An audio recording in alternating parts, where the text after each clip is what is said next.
नमस्कार, आप देख रहे हैं आरएन टीवी नेशनल। मैं हूं आपके साथ प्रज्ञा पांडे। क्या मिडिल ईस्ट का संघर्ष सिर्फ एक क्षेत्रीय जंग है या कुछ बड़ा होने वाला है? क्या दुनिया तीसरे विश्व युद्ध की कगार पर है? और सबसे अहम, इसका असर भारत, आपकी जेब और लाखों लोगों की नौकरी पर कैसे पड़ेगा? 800 से ज्यादा भारतीय कंपनियों का अरबों डॉलर का निवेश किस तरह खतरे में है? और भारत के लिए क्या है सबसे बड़ा आर्थिक और सुरक्षा जोखिम? आज हम इस वीडियो में आपको बताएंगे सच की पूरी तस्वीर। मिडिल ईस्ट से आ रही तस्वीरें दुनिया को डरा रही हैं। मिसाइलें, हमले, बड़े नेताओं पर खतरा और अब इस युद्ध का सबसे बड़ा मोड़, ईरान के शीर्ष सुरक्षा प्रमुख और युद्धकालीन नेता अली लारिजानी की मौत की पुष्टि हो गई है। यह वही लारिजानी थे जिन्हें ईरान के डी फैक्टो युद्ध नेता के रूप में देखा जा रहा था और खामेनेई के बाद देश की कमान संभालने वाले सबसे शक्तिशाली शख्सों में शामिल थे। इजराइल के एयर स्ट्राइक में उनकी हत्या को एक भारी राजनीतिक और सैन्य झटका माना जा रहा है। याद रहे, इससे पहले इसी संघर्ष में ईरान के सबसे बड़े नेता अयातुल्लाह अली खामेनेई की भी मौत हो चुकी है, जिससे तेहरान में राजनीतिक नेतृत्व का एक बड़ा वैक्यूम बन गया है। अगर देश के सबसे शीर्ष दो नेताओं खामेनेई और फिर लारिजानी को मार दिया गया है, तो इसका मतलब साफ है, ईरान की नेतृत्व संरचना गहरा संकट झेल रही है। और अब सवाल है कि क्या दुनिया तीसरे विश्व युद्ध की ओर बढ़ रही है? इजराइल और ईरान के बीच बढ़ता टकराव, तेल की कीमतों में उछाल और ग्लोबल पॉलिटिक्स का बदलापुर। लेकिन इस पूरी कहानी का सबसे बड़ा सवाल, अगर ये युद्ध बढ़ा तो भारत पर क्या असर होगा? 800 से ज्यादा भारतीय कंपनियां दांव पर हैं, अरबों डॉलर का निवेश खतरे में और आपकी जेब पर पड़ने वाला सीधा असर। आज हम आपको दिखाएंगे एक ऐसी तस्वीर जो सिर्फ खबर नहीं बल्कि आने वाले संकट की चेतावनी है।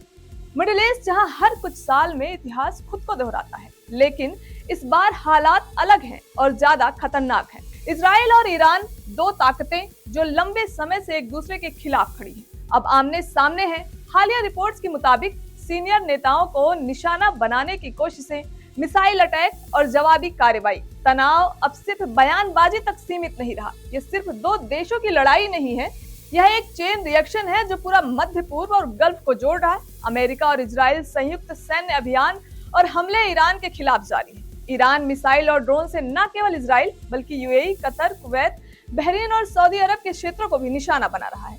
खाड़ी देश सऊदी अरब, यूएई, कतर, कुवैत और बहरीन ने ईरानी हमलों की कड़ी निंदा की और अपनी सुरक्षा बढ़ा दी है। यूएई जैसे देश अमेरिका नेतृत्व वाले प्रयासों में शामिल होने पर भी विचार कर रहे हैं, ताकि होर्मुज स्ट्रेट जैसे महत्वपूर्ण व्यापार मार्ग को सुरक्षित रखा जा सके। रूस और चीन सीधे युद्ध में शामिल नहीं है, लेकिन दोनों देश राजनीतिक और भू राजनीतिक स्तर पर ईरान के साथ खड़े दिख रहे हैं। इस पूरे चेन में सारा नेटवर्क सिर्फ दो देशों की लड़ाई नहीं रह गया।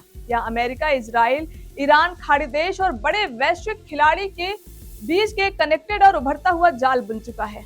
हर कोई इस खेल में शामिल हो सकता है और यही वजह है कि दुनिया पूछ रही है कि क्या ये वर्ल्ड वॉर 3 की शुरुआत है। डिफेंस एक्सपर्ट का कहना है, अगर ये टकराव खुला युद्ध बनता है तो पूरा मिडिल ईस्ट जल सकता है, और जब मिडिल ईस्ट जलता है तो पूरी दुनिया उसकी गर्मी महसूस करती है। सबसे बड़ा असर तेल पर दिखता है। ईरान दुनिया के बड़े तेल उत्पादकों में से एक है और अगर युद्ध बढ़ता है, सप्लाई रुक सकती है, ट्रांसपोर्टेशन प्रभावित हो सकता है और कीमतें आसमान छू सकती हैं। पहले ही संकेत मिल चुके हैं। अंतर्राष्ट्रीय बाजार में कच्चे तेल की कीमतों में उछाल शुरू हो चुका है। लेकिन सवाल यह है, इससे भारत पर क्या असर पड़ेगा? भारत जो अपनी जरूरत का 80% से ज्यादा तेल आयात करता है, अगर तेल महंगा हुआ तो असर सिर्फ पेट्रोल पंप तक सीमित नहीं रहेगा। महंगाई बढ़ेगी, ट्रांसपोर्ट महंगा होगा, खाने पीने की चीजें भी महंगी होंगी, यानी आपकी जेब पर सीधा वार। लेकिन कहानी यही खत्म नहीं होती। रिपोर्ट्स के अनुसार कम से कम 800 भारतीय छोटी और मध्यम कंपनियों के लगभग 10,000 करोड़ के निवेश को खतरा हो सकता है। अगर मिडिल ईस्ट का तनाव और गहरा हो जाता है, ये कंपनियां मुख्य रूप से यूएई और अन्य गल्फ देशों जैसे सऊदी अरब, कुवैत, कतर, बहरीन आदि में प्रोजेक्ट्स पर काम कर रही हैं। ऐसा इसलिए है क्योंकि गल्फ देशों में भारतीय पूंजी और व्यवसायियों की बड़ी हिस्सेदारी है। इन देशों में भारत के लिए agriculture, retail, hospitality, engineering, construction और सर्विस सेक्टर्स में बड़े मार्केट हैं। इन कंपनियों ने अरबों डॉलर का निवेश किया है। अगर युद्ध बढ़ता है तो ये निवेश खतरे में पड़ सकता है। सोचिए, अगर प्रोजेक्ट रुक गए, अगर कर्मचारी वापस बुलाने पड़े, अगर सप्लाई चेन टूट गई, तो सिर्फ कंपनियां नहीं, लाखों नौकरियां भी प्रभावित होंगी। मिडिल ईस्ट में लाखों भारतीय काम करते हैं। अगर हालात बिगड़े तो उनकी सुरक्षा सबसे बड़ा मुद्दा बन जाएगी। क्या फिर से ऑपरेशन गंगा जैसा कोई मिशन चलाना पड़ेगा? सरकार की नजरें पूरे घटनाक्रम पर टिकी हुई हैं। ये संकट सिर्फ भारत तक सीमित नहीं रहेगा। शेयर बाजार गिर सकते हैं, ग्लोबल ट्रेड प्रभावित हो सकता है, डॉलर मजबूत हो सकता है और इसका असर हर देश की अर्थव्यवस्था पर पड़ेगी। एक तरफ युद्ध का डर, दूसरी तरफ आर्थिक संकट। दुनिया एक ऐसे मोड़ पर खड़ी है जहां एक छोटी सी चिंगारी एक बड़ा विस्फोट बन सकती है। क्या दुनिया फिर से उसी रास्ते पर जा रही है जहां से लौटना मुश्किल होता है? क्या ये सिर्फ क्षेत्रीय संघर्ष है या एक ग्लोबल वॉर का ट्रेलर? विशेषज्ञों का मानना है अमेरिका पहले से ही ईरान पर सीधे सैन्य कार्रवाई कर चुका है। हवाई हमले और स्ट्रेटेजिक ऑपरेशन के जरिए अगर अन्य देश पक्ष लेते हैं, अगर तेल सप्लाई पूरी तरह बाधित होती है तो हालात बेहद गंभीर हो सकते हैं।